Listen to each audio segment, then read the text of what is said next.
Hello भाई लोग, कैसे हो आप सब लोग। मैं आ चुका हूँ आपके लिए फिर से एक न्यू वीडियो लेके। जैसा कि मैंने आपको बताया था पिछली वाली वीडियो में कि मैंने उस वीडियो में 4 लेजेंड कवर किए थे। मैं आपको नेक्स्ट 4 लेजेंड नेक्स्ट पार्ट में बताऊंगा, तो वो मैं पार्ट लेके आ चुका हूँ। तो आप लोग वीडियो में बने रहिएगा, मैं आपको अगले 4 लेजेंड्स की अच्छी तरीके से एबिलिटीज एक्सप्लेन करने की कोशिश करूँगा। तो अब हम लोग ज़्यादा टाइम नहीं वेस्ट करते हैं, वीडियो की तरफ पढ़ते हैं। तो जो भी चैनल पर नए हो तो प्लीज़ चैनल को सब्सक्राइब कर दीजिए और वीडियो को लाइक ज़रूर कर दीजिएगा। अब हम लोग बढ़ते हैं अपने सबसे पहले लेजेंड की तरफ। तो भाई लोग, जो हम लोग का आज का जो सबसे पहला लेजेंड है उसका नाम है जिब्राल्टर। तो ये एक आप कह सकते हो एक डिफेंसिव कैरेक्टर है। तो जो भी गेम में डिफेंसिव होकर खेलना चाहेंगे तो उनके लिए कैरेक्टर बेस्ट है, क्योंकि जो इसकी एबिलिटीज़ है। तो सबसे पहले हम लोग इसकी पैसिव एबिलिटी की बात करते हैं। जो इसकी पैसिव एबिलिटी है गन शील्ड। तो इससे होता क्या है कि जब भी आप स्कोप खोलोगे किसी पे फायर करने के लिए, तो आपके कैरेक्टर के सामने शील्ड आ जाएगी एक छोटी सी बन के। तो उससे आप कई हद तक अपने बुलेट को डॉज कर सकते हो और डैमेज आपको कम मिलेगा। तो ये थी इसकी पैसिव एबिलिटी। अब हम लोग इसकी टैक्टिकल एबिलिटी की बात करते हैं, जिसका नाम है डोम ऑफ प्रोटेक्शन। तो इससे होता क्या है कि ये एक अपनी डिवाइस टाइप चीज़ फेंकता है, जिससे होता क्या है कि एक लिमिटेड एरिया में वो एक शील्ड बना देती है और उसके अंदर आपको ना तो डैमेज मिलेगा ना आप किसी को डैमेज दे पाओगे। तो ये एक बढ़िया चीज़ है, ताकि अगर आप जब भी किसी को रिवाइव देना चाहते हो तो आप ये शील्ड लगाओ और आराम से रिवाइव दे सकते हो और हील भी कर सकते हो, कवर में भी जा सकते हो। तो ये बहुत बढ़िया एबिलिटी है। लेकिन इसमें बस एक ही डिफ़ॉल्ट बेकार चीज़ लगी मेरे को इस एबिलिटी में, कि आप अंदर शील्ड के अंदर से किसी को बाहर मार नहीं सकते, डैमेज नहीं जाए किसी को। तो ये बहुत मेरे को अच्छा पॉइंट नहीं लगा। तो जैसा कि आपने स्क्रीन पे देख ही पा रहे हैं, मैंने एक डोमो प्रोटेक्शन एनेबल किया तो आप देख रहे हैं शील्ड बन गई है। तो यही थी इसकी टैक्टिकल एबिलिटी। अब हम लोग बढ़ते हैं इसकी अल्टीमेट एबिलिटी की तरफ। तो जो इसकी अल्टीमेट एबिलिटी है वो थोड़ी बहुत बैंगलोर से मिलती है। वो कैसे? क्योंकि इसकी अल्टीमेट एबिलिटी में होता क्या है कि ऊपर से मिसाइल्स आके गिरती हैं, लेकिन बैंगलोर की अल्टीमेट एबिलिटी में होता ये था कि ऊपर से आके लिमिटेड एयर में पहले वो आके लैंड होती हैं, फिर थोड़ी देर बाद फटती हैं। लेकिन इसमें ऐसा नहीं है, इसमें जैसे ही लैंड होगी आपकी मिसाइल्स तो फटना चालू हो जाएंगी। तो इससे सामने वाले एनिमी को नॉक भी कर सकते हो, डैमेज भी दे सकते हो अच्छा, और अपना फायर करके नॉक भी निकाल सकते हो। तो ये थी इसकी अल्टीमेट एबिलिटी। तो जो भी डिफेंसिव खेलना चाहेंगे इस गेम में तो उनके लिए बेस्ट करेक्टर है मेरे हिसाब से। तो भाई लोग, आज की इस वाली वीडियो में जो हमारा सेकंड लेजेंड है उसका नाम है वॉटसन। तो ये भी एक डिफेंसिव टाइप करेक्टर है। तो डिफेंसिव लोगों के लिए तो आज बढ़िया बढ़िया करेक्टर हैं। तो इसके पैसिव एबिलिटी की मैं बात करूँ तो थोड़ी टिपिकल है, लेकिन मैं आपको समझाने की पूरी कोशिश करूँगा सिंपल भाषा में। तो इसकी पैसिव एबिलिटी ये है कि एक गेम में एक्सीलरेटर टाइप चीज़ होती है। उससे होता क्या है कि अगर आप उस चीज़ को एक्टिवेट करते हो तो आपका कुछ हद तक अल्टीमेट एबिलिटी थोड़ा बूस्ट मिल जाता है उसके चार्ज होने को।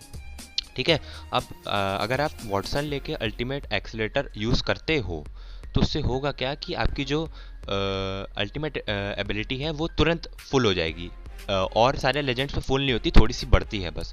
तो यही थी इसकी पैसिव एबिलिटी। और इसकी पैसिव एबिलिटी में एक और चीज़ है, वो अल्टीमेट एबिलिटी से इंटर रिलेटेड है, वो मैं आपको बाद में बताता हूँ। लेकिन अब हम लोग बात करते हैं इसकी टैक्टिकल एबिलिटी। तो इसकी टैक्टिकल एबिलिटी भी बहुत अच्छी है, क्योंकि अगर आप किसी घर पे कवर ले रहे हैं और अगर आपको लगता है एनिमी इस डोर से आएगा, तो आप एक जगह से दूसरी जगह एक इसका दो जगह ये पोल लगाती है और उसके बीच में करंट दौड़ता है। तो अगर कोई एनिमी उसके अंदर आ जाएगा तो उसको करंट लगेगा और उसको डैमेज मिलेगा अच्छा खासा। तो ये बहुत अच्छी एबिलिटी है। अगर आप घर में आपके ऊपर रश हो रहा है, आप कवर लेना चाहते हैं, तो ये बहुत अच्छी एबिलिटी है। सामने वाले एनिमीज को डैमेज कर सकते हैं। जैसे स्क्रीन पे देख ही पा रहे हैं, मैंने टैक्टिकल एबिलिटी यूज़ की है तो देख लेना कि वो 2 पोल्स लग रहे हैं। आप मैक्सिमम इसमें 6-7 पोल लगते हैं एक बार में और फिर रिचार्ज हो जाता है। तो ये बहुत बढ़िया एबिलिटी है आपके लिए कवर लेने के लिए। अब हम लोग बात करते हैं इसकी अल्टीमेट एबिलिटी। तो इसकी अल्टीमेट एबिलिटी एक तरह से एक छोटी सी मशीन छोड़ती है, जिससे होता ये है कि आप जैसे उस मशीन के दायरे में रहते हो तो आपकी जो शील्ड होती है, शील्ड धीरे धीरे चार्ज होती है। उसमें आपको शील्ड बैटरी ये सब लगाने की ज़रूरत नहीं पड़ेगी, शील्ड अपने आप धीरे धीरे चार्ज होती रहेगी। तो ये बहुत बढ़िया एबिलिटी है। और दूसरा जो उसका पॉइंट है कि अगर आप उस एरिया के अंदर रहते हो, उस मशीन के एरिया के अंदर, तो उससे होता क्या है कि जैसे अगर सामने वाली टीम आपके ऊपर एनिमी नेट्स या मॉली या कुछ भी फेंक रही है, तो आप जैसे ही वो उस एरिया में एंटर करेगी तो वो डिफ्यूज़ हो जाएगी अपने आप। तो आप लोगों को कुछ डैमेज नहीं मिलेगा, क्योंकि वो उस एरिया में आकर डिफ्यूज़ हो जाएगी। अब मैंने आपको बताया कि पैसिव एबिलिटी में एक और चीज़ इससे इंटर रिलेटेड है। तो जो टैक्टिकल एबिलिटी का जो टाइमर है जो रिचार्ज होती रहती है। स्टिक पोल अलग अलग होते हैं ना, मतलब 6-7 पोल एक साथ यूज़ कर सकते, मतलब 6-7 पोल रिचार्ज होने में थोड़ा टाइम लगता है। तो अगर आप उस दायरे मशीन अल्टीमेट एबिलिटी के मशीन के अंदर रहते हो और अंदर रहते हो, तो आपका जो टैक्टिकल एबिलिटी के जो पोल्स हैं वो जल्दी जल्दी चार्ज रिचार्ज होंगे और आप पोल्स यूज़ करके कवर ले सकते हो। तो अब मैं बढ़ता हूँ अपने नेक्स्ट लेजेंड की तरफ। मेरे को पता है थोड़ा टिपिकल लेजेंड है, लेकिन आप 2-3 बार वीडियो देखोगे तो आपको समझ में आ जाएगा वॉटसन का आराम से। अब मैं बढ़ता हूँ नेक्स्ट लेजेंड की तरफ। तो भाई लोग, अगर आपको एपेक्स लेजेंड मोबाइल में किसी एनिमी को तड़पा तड़पा के मार रहा है, तो जो मैं अब आपको लेजेंड बताने जा रहा हूँ वो बहुत बढ़िया है आप सब लोगों के लिए जिनको एनिमीज़ को थोड़ा तड़पा तड़पा के मारना है। क्योंकि इस लेजेंड की एबिलिटीज़ कुछ ऐसी हैं। तो हम लोग इसकी पैसिव एबिलिटी की पहले बात करते हैं। एक मिनट, पैसिव एबिलिटी पहले नहीं बात करेंगे क्योंकि पैसिव एबिलिटी अल्टीमेट से इंटर रिलेटेड है। तो पहले हम लोग टैक्टिकल एबिलिटी की बात करते हैं। टैक्टिकल एबिलिटी है नॉक्स गैस ट्रैप। अब इससे होता क्या है कि ये, जैसे कि स्क्रीन पे देख ही पा रहे हैं, तीन एक बार में 3 सिलेंडर फेंक देता है। तो इससे होता क्या है कि अगर कोई एनिमी आपके अंदर आएगा और तो ये सिलेंडर अपने आप एक्टिवेट हो जाएंगे और टॉक्सिक गैस छोड़ेंगे, तो उससे एनिमीज़ को डैमेज होगा और एनिमीज़ तड़प तड़प तड़प के मरेंगे। और जो मैंने आपको बताया पैसिव एबिलिटी भी इंटर रिलेटेड है दोनों अल्टीमेट और टैक्टिकल एबिलिटी से। तो वो कैसे है, क्योंकि जैसे ही आप ये सिलेंडर्स छोड़ोगे तो आपका विजन, आपको सब कुछ दिखेगा जब आपकी पैसिव एबिलिटी यूज़ होगी। तो जैसे अगर एनिमी को डैमेज मिल रहा है तो आपको एनिमी दिखेगी वो धुएं में भी कि एनिमी को डैमेज मिल रहा है, और आप उसको गन से भी मार के नॉक कर सकते हो। तो ये उसका विजन के लिए होती है कि आपको क्लियर विजन मिलेगा। लेकिन इसका डिसएडवांटेज ये है कि अगर सामने वाली टीम में भी कॉस्टिक होगा तो उसको भी दिखेगा। तो ये मेरे को अच्छा नहीं लगा। अब हम लोग इसकी बात करते हैं अल्टीमेट एबिलिटी की।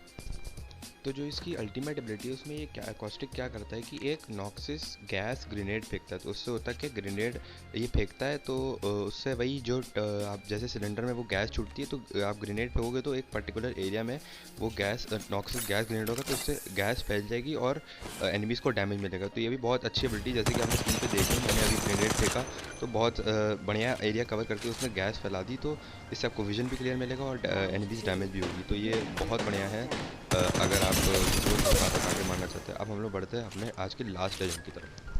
तो भाई लोग, हम लोग का जो नेक्स्ट और लास्ट लेजेंड है उसका नाम है ऑक्टेन।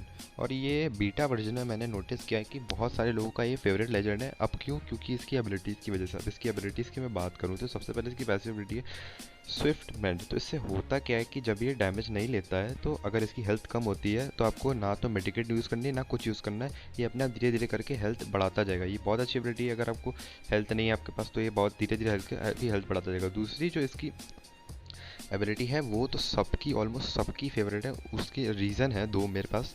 तो सबसे पहला रीज़न तो यही इसकी एबिलिटी है कि ये 6-7 सेकंड के लिए तेज़ भागता है अगर आप इस एबिलिटी को एनेबल करते हो। जैसे कि स्क्रीन पे देखा है मैंने एनेबल की, तो 6-7 सेकंड के लिए तेज़ भागता है। और उसके बाद ये इसकी हेल्थ, इसका डिसएडवांटेज एक ये है कि इसकी हेल्थ थोड़ी कम हो जाती है। लेकिन जैसे मैंने आपको बताया कि पैसिव एबिलिटी की वजह से इसकी हेल्थ बढ़ती जाएगी धीरे धीरे, तो उसकी चिंता है नहीं।